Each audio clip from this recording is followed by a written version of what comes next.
Mkopoe, history ya Gachagua. Yeah?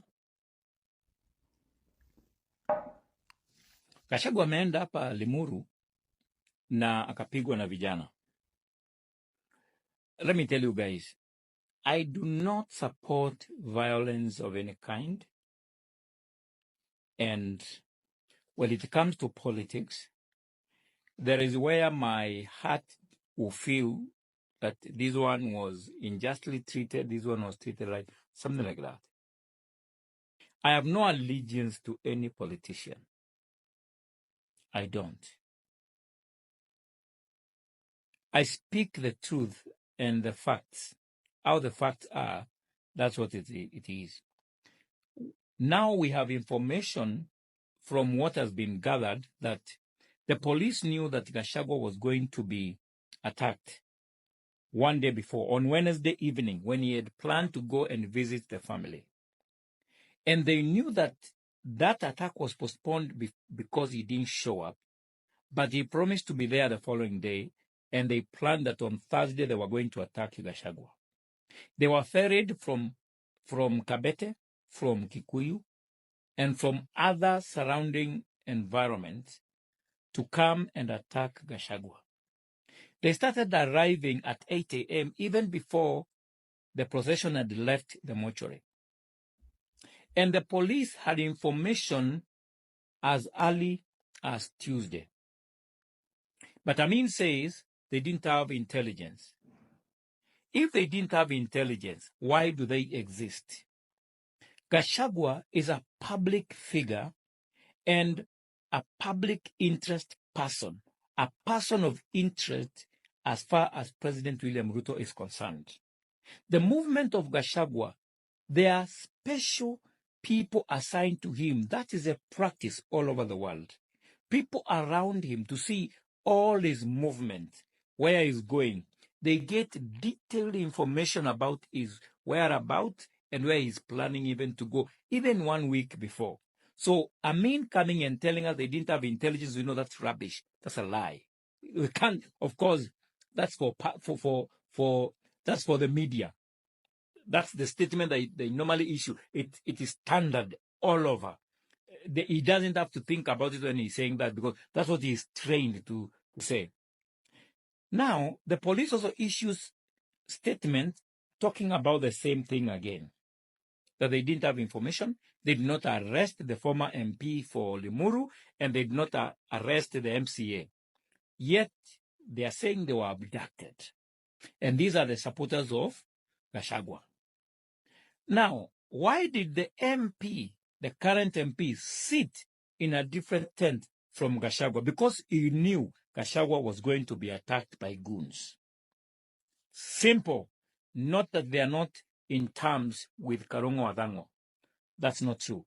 So, the police knew, and the police sources, very highly placed sources say, the police in that area and the senior police were instructed not to provide security for Gachagua, and these were instructions issued by those who are near the executive.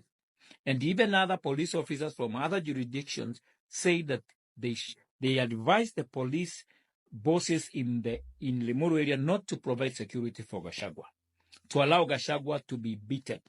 Why? Because Itumbi will get a story, government bloggers will get a story, and politicians will get a story. You can see even in Murima, he was beaten. In Murima, he was chased like a dog. In Murima, he was blah, blah, blah, blah. They don't see the security risk for the Deputy President Gachagua. You see, the foolishness of politics is this. They never think about the repercussions or the outcome. They never plan for what if it goes beyond what we had planned. What if Gachagua died that day? What would have happened to this country? The foolishness of politicians is because they are not strategically, they are not intelligent enough to think what may happen. What if this plan goes wrong? What if one young person decided to carry a panga because they started smoking at 8 a.m.? That's when they started smoking, preparing for war. What if things went wrong and Gachagua died? This is something that the current president is playing with fire. You'll get a narrative when Gachagua meetings are disrupted in Mount Kenya. But what you are building is something that is beyond you. It is something that can bring you down and can destroy our country. Why are you playing with leaders of other communities? Take care, because communities believe their leaders represent them. That is why the president is from the Rift, and the people in the Rift, they feel they are important. That's the whole reason. And by imposing Kindiki, things have not changed. Gachagua is still the son of the mountain. Please leave him alone. We don't want trouble in Kenya. We don't want ethnic fights.